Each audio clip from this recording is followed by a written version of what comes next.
Tuesdays. The boss is back. Tata is ready for you. Let the games begin. When you come in this room, you respect. Tyra is back, so you need to show up and show out. I need to bring the heat. This is the most diverse group we have ever had. Every shape, every size, every color. Next level fierce. Many of people have told me I'm not beautiful. Yes! Yes! Oh, that's yes! good. You killed it. More power, powerful, powerful. May the fiercest survive. This is deeply rooted psychological warfare. Stay away from me, each and every one of you. This is the hardest thing that I've ever had to do. You have to let that go. I feel like I'm about to have an anxiety attack. America's next top model is... It's Top Model Tuesdays at 8, only on the 8. Yes! Excited too. Hey guys, how are you? I'm Dana Oliver, beauty director at Yahoo Lifestyle, and I am here with America's Next Top Model, Tyra Banks, Drew Elliott, and Ashley Graham. Hi. Hi guys. Hi. Great to be on the stage with you. You all look next level fierce. I mean, I More feel on like that. Right. Look so like We all called each other, right? Right? Yeah. I didn't get the memo, the black and white. It's okay. Next time. Group text. Yes. But the boss is back. Tyra, you wear so many hats: supermodel, cosmetics mogul, actress, author, and most importantly, mom. I don't like to call myself an actress. Oh, you don't? No, I have acted. Acted. Okay. You know what I mean? It's like an actress being like, I was on the cover of a magazine and I'm a model. It doesn't work that way. Okay. So I have acted, girl. You've acted. Yeah, acted it if it's in the past tense. Yes. And most importantly, mother, which is an important role. But, why return now with America's Next Top Model? Yeah. Well, I had left and was just producing with the team and had started some other projects and things. And then I read comments on social. A lot of people say they don't. Do you guys read the comments? I read them all. Every single one. Right? I want to know what you're all saying. Yeah. Yeah, I So do. I'm reading the comments, and first it was like, Tyra, we miss you. Why did you leave? And then it was like, we miss you. Why did you leave, bitch? Then it was like, and then it just got like the love-hate, where like, it's like, okay, I think you're loving me, but why are you cursing me out? And then I would have conversations with my partner, Ken Mock, on America's Next Top Model. He's a producer. Y'all are shaking your head. You know my brother, Ken Mock? Yeah. His name flash in the end. Yeah, and we would have these knockdown, drag-out, screaming match fights. And finally, after about the third fight of screaming on the phone, I said, fine, I'll do it. And I slammed the phone in his face, and he was very happy. So yeah, it just took a while for me to figure out that. When my marketing professor, I went to these business courses, and my marketing professor said, your business or your company is not what you say it is, it's what they say it is, what you say it is. And so you guys let me know that it wasn't time for me to leave yet. Nice. And another smart move, this season, there's no age limitation. Yeah, we ain't got time for that, right? No. Like, what do you guys Age think does about not it? have a beauty, or beauty does not have an age. It's been a long day. We've had a lot of press. Age is beautiful. But also size and race. This is the first time they've had 4 curvy girls in a season, which is phenomenal. And then to say age doesn't matter and race doesn't matter. I mean, it's a great season, and I'm really proud. I'm proud of you guys, seriously, for making it happen. Thank you. Yeah, I was adamant about it, and it, people are like, "Oh, Tyra's the boss." I'm a boss, but then bosses have bosses, and I had to really convince my bosses of America's Next Top Model about age. This was not something that I just snapped my fingers and it happened. Can you talk more about that? Like, No, because they're watching right now, and they're like, "Okay, that's enough, girl." But how did And then how all of a did you sudden we get convince sued. them? No, but how would you say you convinced them to understand that with beauty standards they're changing, as you said, beauty has no age limit, it has no size, it has no color, and it's great to see that this is one of the most diverse seasons. So that's a big thing. Yeah, so it's not just about talking about how we're gonna change the world, because not everybody responds to that. People also respond to business, dollars. So I said, America's Next Top Model has had 23 cycles. So count the years. That's 15 14 years. So imagine that girl that was watching America's Next Top Model when she was 25. She is now, do the math, y'all.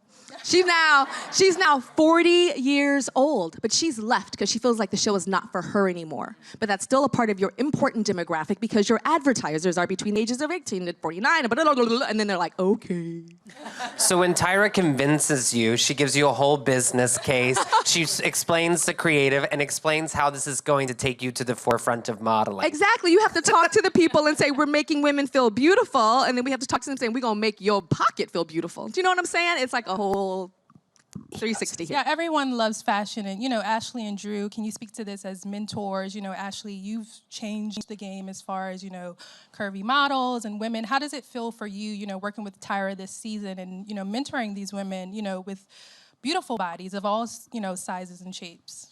Well, it was empowering. Anytime I get to mentor young women about loving the skin they're in is empowering. And Tyra's been such a mentor for me in my business world as well. And there's nothing like being able to be like, you can do it. Don't let the critics say you're not good enough. Don't let what people have said to you in the past. Like some of these girls came and said, well, an agent once told me that I need to lose 20 pounds. But here you are on America's Next Top Model about to win, and you need to let that go. So many people just hold that in. And I think the moment you start talking about it and telling your truth and your experiences, you can release it. And that's really what I did. I just continue to tell my stories with these girls. And she's like unapologetic about her stories. I mean, she pulled her thigh out and showed me her thigh brow, and I put my finger in it and tasted it. She did. Yes, she did. Like she I'm really delicious. is Good. like, Yeah. oh my God, it was so good. It was like moist and it tasted like strawberries. Ooh, I taste like strawberries. Should I give you a moment? What I love about America's Next Top Model is it raises some really important issues to the center of pop culture. This is the center of pop culture. It brings it into people's homes, brings it onto social media, and we talk about some really, really important topics this season, and we've built creative around it to talk about some serious issues that are happening. I can't tell you what they are, but it's more than a photo shoot. I think this whole show's more than just a modeling competition. We're actually breaking down real things that are happening in people's lives, because I think activism is as important today as fashion, as beauty, as art, and we bring that this season, and it is Next Level Fierce. Yes, Next Level Fierce. So Drew, that's a great segue, because I wanted to know from each of you, how would you describe Next Level Fierceness? Like what do you see in a contestant that makes them Next Level Fierce? Where is Law? Yeah, I know. Joining us live via satellite. I think that Next Level Fierce is raising the bar for yourself and others. And I think if you can bring the Next Level Fierce and have others feel elevated and you yourself are elevated, I think that just shows. It can show in someone's eyes and it can show in their intention. And it's so clear when they are Next Level Fierce. It sounds like this, but it's really like this. Like this. It's an emotion. No, seriously. I mean, because there's this confidence that a woman has to have, or a model has to have in general, when she's on set and she has to give her Next Level Fierce moment. I mean, she's smizing, she's giving her all, and you might as well just combine it all and just say Next Level Fierce.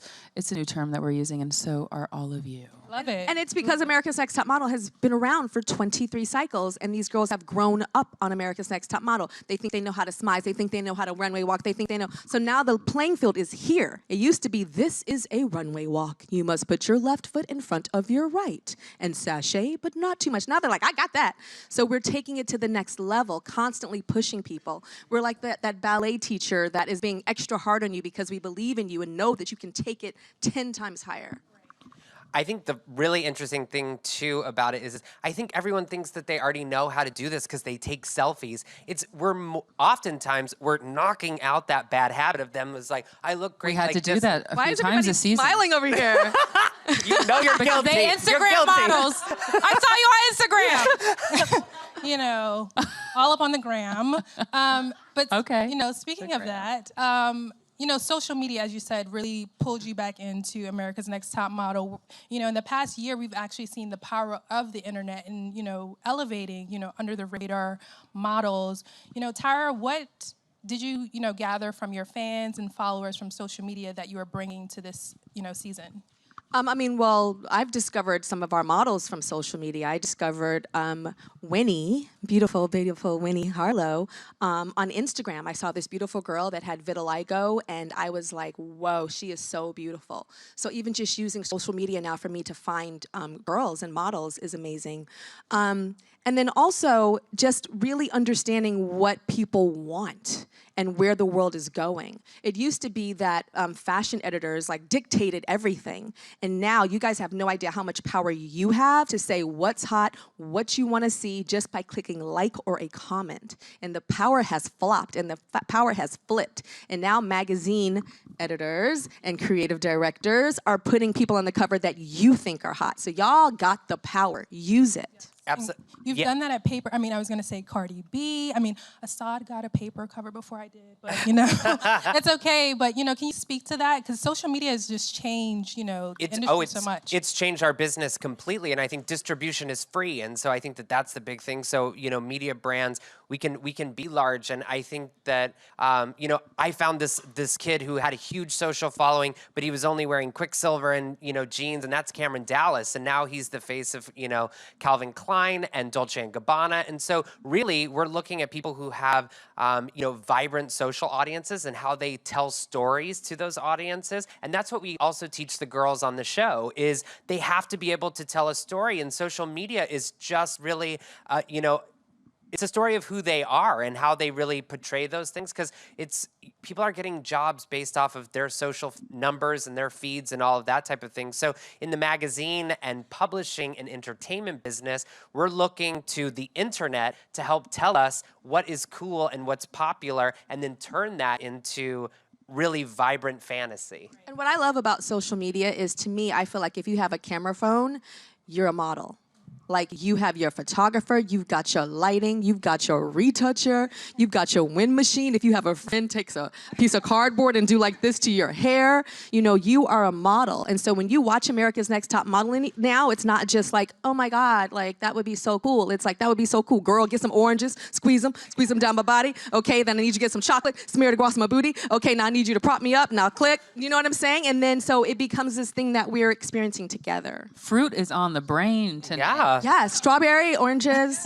And not to do a little tease, but I think, and not a spoiler, but Tyra, I think you tell us some of those special tricks throughout the season, correct? I do. I have lots of secrets and tips and tricks and things. Which one are you talking about? The goat? What you talking about? I can't tell you. Just I say can't it like... the one where you hold it like that, yeah. Oh, yeah. It's really good. In fact, I've been practicing. But that was really... What did that not look kind of... You know, girl, when you hold it like that. What is he talking about? That sounds highly inappropriate. You'll have to tune in. It's so good. I love it. Well, it's such great that you said, you know, it's America's Next Top Model has been on for so many cycles. You know, we all watch it and we think we know, you know, how to pose, how to, you know, set up the shot perfectly. But, you know, there's still a lot to learn. Ashley, I know you're shaking your... what are some of the lessons or the mishaps that you see young models coming into the industry commonly making, you know, that you just don't do that? Well, immediately, they think that if they can take a great selfie, then they can be a model. You aren't just modeling from your neck up. You aren't just modeling from this angle. It's all about your body language. It's also all about personality. Unfortunately now, but also in so many great ways, it's about how many Instagram numbers you have. It's about, are you a businesswoman also, because within the activism, people want to hear from models now. We're not just pretty faces. We're not just little girls who are, you know, making a great picture. People want to know that the woman behind the picture is actually saying something and that she's someone that we can look up to. So it's beyond just, yes, you can be a model with your own camera, but to go into the industry and be taken seriously, it's more than that. And how do you balance that? I won't give too much, but I got a sneak peek of this season. And it's interesting because right off the bat, you know, there are contestants who have some strong views. And, you know, as you said, as a modelist, you're not just a pretty face, you're an activist, you know, you have perspectives. How do you balance that, you know, without, you know, social media is tricky because sometimes you can type out the wrong caption and it can be taken completely wrong. I think people have to be aware of that. And I think, you know, we have a girl in the house that I've spoken a lot about, Liberty, who is a Trump supporter. And I think that's okay. Like, we have to have diversity in thinking, because if we just have everything that we believe in and we think is true, it's beige. And we don't want a beige world. We want people to, we need to understand other points of view. And I think that that is truly important. So that is what diversity is all about, because if it just looks exactly like you've made it in your mind and what you feel comfortable, that's not diversity. And so I think that, you know, Tyra and the casting team did such an amazing job at bringing together people who really brought out dynamics of not just contestants, but of the world. This mirrors what people look like in America. And I'm really, really excited for those stories to come out. And I think that the people do need to take social media seriously, because those platforms are so big, and you just have to consider those things and have real conversations on them. It's not a joke. And the one thing I think we have to remember is that we don't have to agree, but we don't have to hate each other. And I think that's where we are in the country right now is, I don't agree with you. Well, I don't agree with you. Well, I hate you. I was just talking to a very good friend of mine. I had no idea how conservative she is. Had no idea. And for a moment, it like took me back. And then I was like, wait, I love you. I don't agree with you, but I still love you. Now let me talk to you a little bit and kind of change your mind a little bit. And if that doesn't happen, I still love you. Now, speaking of, you know, not necessarily agreeing, you know, what's happening right now in our culture, you know, with the show, you've taught models how to pose, photography, creative direction, you know, with the Me Too and Time's Up movement. Do you think there needs to be more education and conversation around sexual harassment and abuse? Because, you know, women of all, you know, women and men, you know, it's not specific to any gender, experience these things, and it's in all industries. You know, there's models who've been vocal about the things that they've faced. You know, how do you feel about, you know, putting that into the conversation? One thing is we shot America's Next Top Model already, and so the season is wrapped. And moments like now make me wish the show was live, because me and Drew would be in a room saying, okay, what is our Me Too moment, and how can we take this in a creative way and make a very strong, impactful, social message. So unfortunately, we're already taped, but if we come back, we'll see. There is like a little Me Too moment that does happen with, I don't, you know. Oh, I understand what you're saying. Yeah. Yes. Yes. 100%. There are so many. Yes. You're going to love this. Yes. Like, No, definitely. It's don't get it story-driven, twisted, not like, producer-driven. So, yes. you know, the difference is what I do, and then the girls come, and then they have their own stories. Yes, because those stories are crazy, amazing, relatable. I related to so many of their stories as well, just being a working model currently and seeing what they're struggling through. And I mean, I just started 15, 17 years ago, not just, but I still feel the pain that they're going through currently. And we're giving them criticism, but you know, you take it with a grain of salt, and you know that you can make it through this no matter what. I have to say that one of our girls on the show this season, and you will see, she's going through something very traumatic. Mm-hmm. And I have to give it up to you, because Ashley shows so much love for her in that judging room where it actually brings you to tears. Yeah. And I did keep that in the show, in the edit. And so like she's so vulnerable, and it's just this beautiful, beautiful moment that I love that you let your guard down and you say, me too. Yeah. Yeah. So how do you, as a mentor and as someone who's in the industry, how do you have those conversations? What are they like, you know, for someone who may not feel like they could open up, you know, in this case? Well, it's crazy because we're all four sitting there looking at them on a stage, and they're even more vulnerable than if we're just in a room all on our own. So they're shaking, they're crying, and they kind of just let it out because they want to talk to us. I mean, it's Mama Tyra, it's Sister Ashley, it's Creative Drew. Uncle, yes. Unky Droopsy. I mean, sister-in-law. It's like Sister-in-law. Yes, and they want to be able to have this emotional family connection with you because we spend so much time with them. They open up because it is so intense.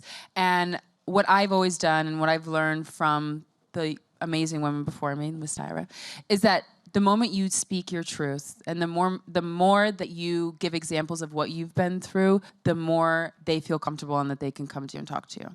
Amen to that. Mm-hmm. So I'm going to stop talking for a while and open it up to our lovely audience for some questions. Love the hair. Thank you. Hi. Hi. Hi. I've been a fan of America's Next Top Model ever since Cycle 1, and I really appreciate how you've redefined and been inclusive beauty standards and changing that within the industry. As a fashion mogul, do you consider the fashion industry to be liberal? If so, why do you think it's such an uphill battle not only to redefine beauty standards, but also to change racially insensitive ad campaigns? That's a multi-layered question. So, the fashion industry, is it liberal? The fashion industry and the powers that be, most of the people are liberal-leaning and liberal living, right? Their personal choices or how they were born is in the liberal category. However, there are other people in the industry that are the opposite in terms of the things and the choices that they make and what they present with their power. One thing that I have noticed being a model in the fashion industry is that, yes, it's very liberal, but it's liberal and cyclical and trend. Ooh, it's a black girl season. Okay, and then now where are they? Ooh, it's a Brazilian season. Okay, now where are they? Ooh, it's the Russians. Ooh, now it's the Asian girls. And to me, race is not a trend. Like, my skin has looked like this since, well, maybe 6 months after I came out of my mama, you know? And so, you know, we all change colors as we get older. But, you know, so my skin is not a trend, your skin is not a trend, your skin is not a trend. We are who we are, so we should not go in and out of fashion. My booty, her booty should not go in and out of fashion. That should just be. The trend should be what we put on our bodies, not our bodies. And so that's the part of fashion that I don't like is, yes, they'll say, ooh, the chocolate girls with the short hair is in for 2 years, and then now where's that girl? Where is she? You know, she's trying to figure out how she's gonna pay her bills because she's no longer hot and cannot pay to get hired. And that's what hurts me. How about the insensitivity and the ad campaigns? You mean the one right now? Yes. And the other one that came out. So I know there is one right now, and yeah, I'm not gonna say it, you said it, but one thing we have to remember, and I might get skewered for this, is those choices are not necessarily the CEO of H&M. It could be 8 people on a set, or one buyer buying something and giving it to a person on set, and those couple of people ruin a company's reputation. It's kind of like a pizza company, and some fool is gonna put a mouse on top of pizza that's in the one shop out of thousands upon thousands of shops that are around the world, and now the whole company is coming down because of this one person. So we have to remember that and try to get to the root of who the hell put that sweatshirt on that beautiful black baby? Who put it on him? Not who made it, who put it on him? That's the person to really focus on. And then who printed that shit, right? Not necessarily CEO, but who are these people that did that? And I would love for us to try to get deeper into the who, not the what. Thank you so much.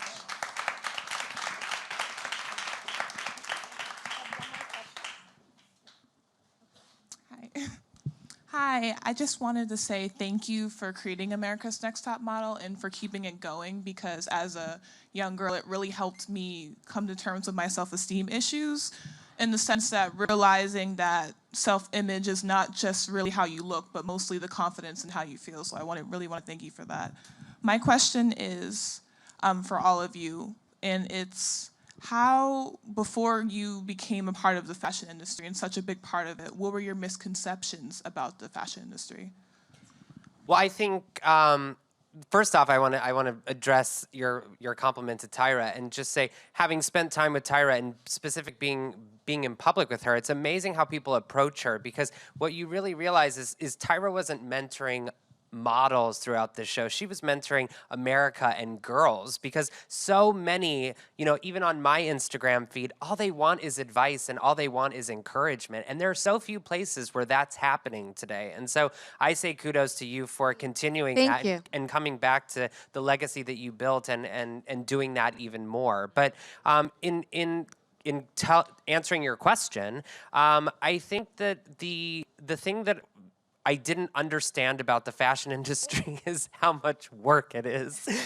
It is hard work. And I think that young people have this strange sensation that it is glamorous and that you don't touch anything. Let me tell you, I moved hundreds of garment bags for years. I cleaned closets. I did everything. And this man stays up until 3, 4 o'clock in the morning planning photo shoots and creative and marketing of America's Next Top Model. He does not sleep.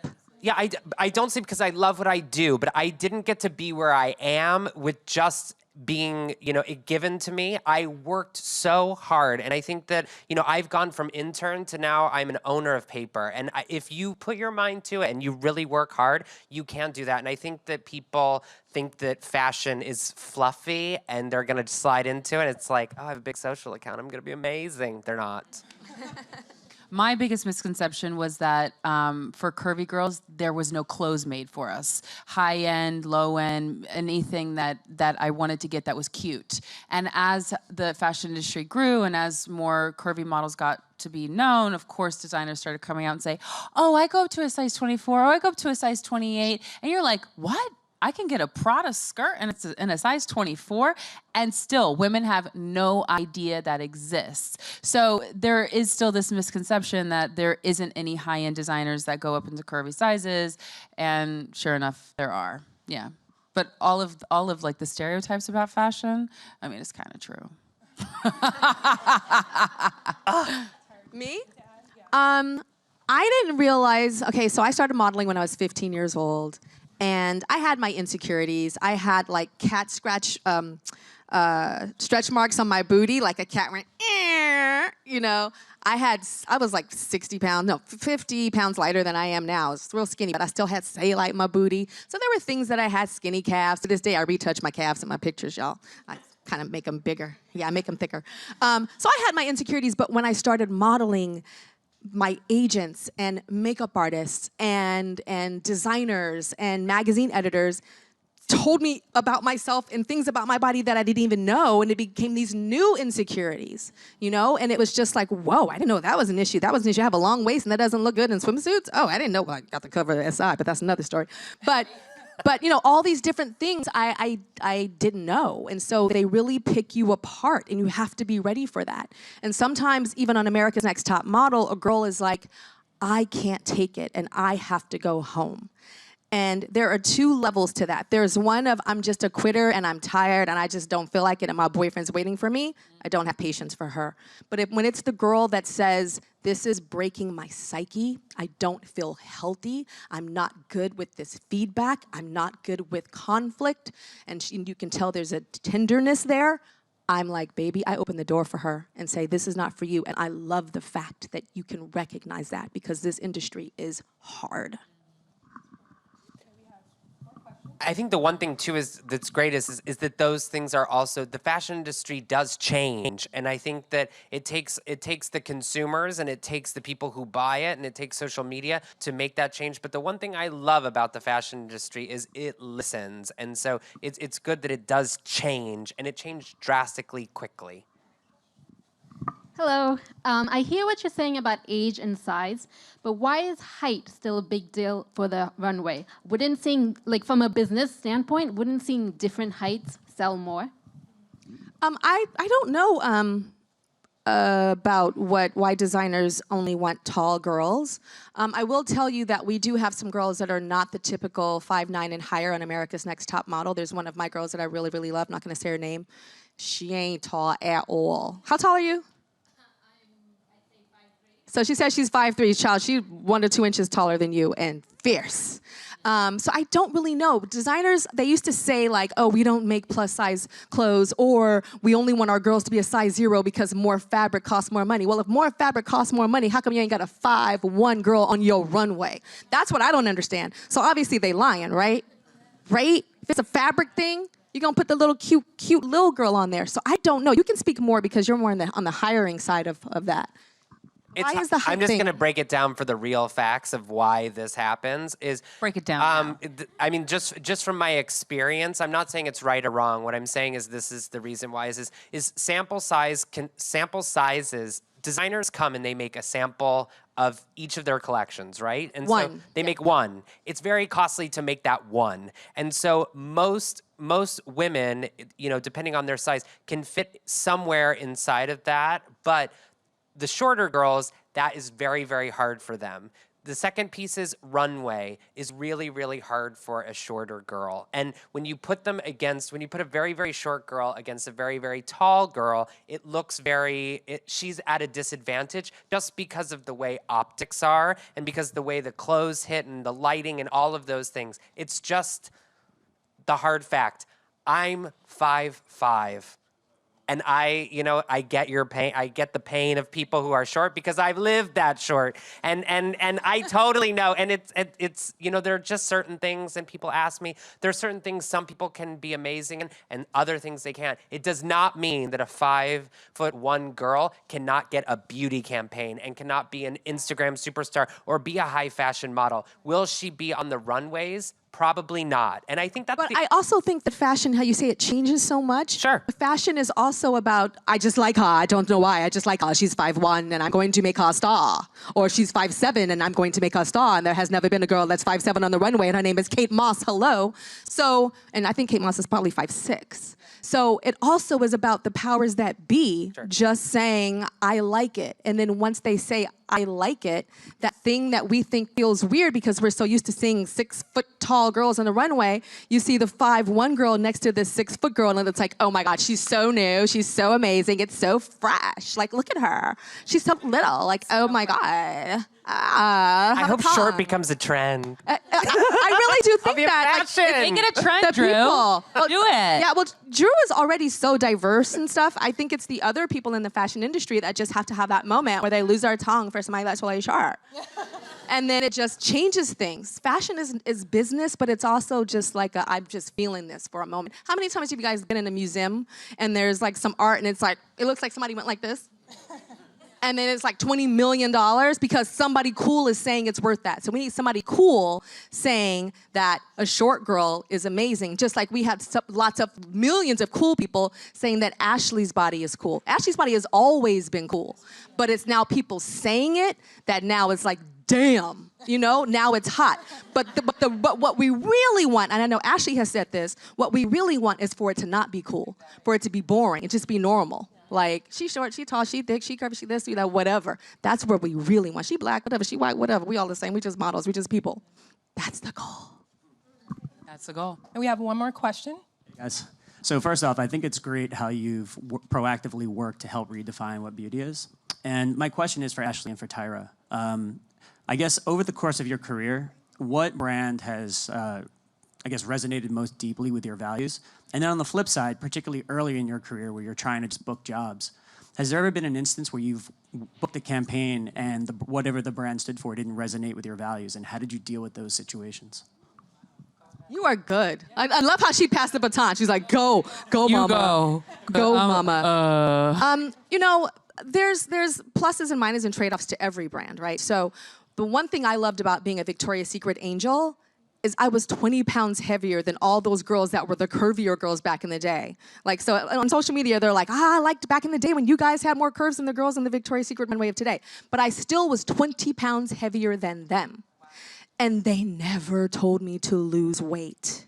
And so I loved that about them, that they celebrated my body as it was, which meant that they were celebrating other women's bodies that were like mine. And as a model, you're always the exaggeration of something in real life. So I was 20 pounds heavier than most of those models. So my 20 pounds heavier was representing representing women that were 40 pounds heavier than me.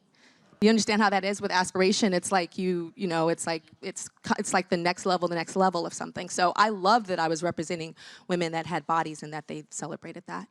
Designers that are speaking to me right now, and on the runway they're putting multiple curvy girls, Prabal Gurran, Christian Siriano, and Michael Kors. And they didn't just do it one season, they didn't just do it 2 seasons, they've done it for 3 seasons plus. And those are 3 top designers right now that will continue to do it. And I give them kudos, and I walk in their show and I totally am a part of their whole ethos. And a brand that I'm so happy to still be a part of, and that I give so much credit to is Sports Illustrated. I was way more than 20 pounds over the weight of, probably 100 pounds over the weight of some of the girls that have been on the cover. And they put that girl, me, on the cover. And it changed my career, changed my life, but it also changed the lives of so many women at home that said, I can have cellulite and be beautiful. I can have back fat and it look cute on the cover of Sports Illustrated. Okay, then. So I will always praise Sports Illustrated for that.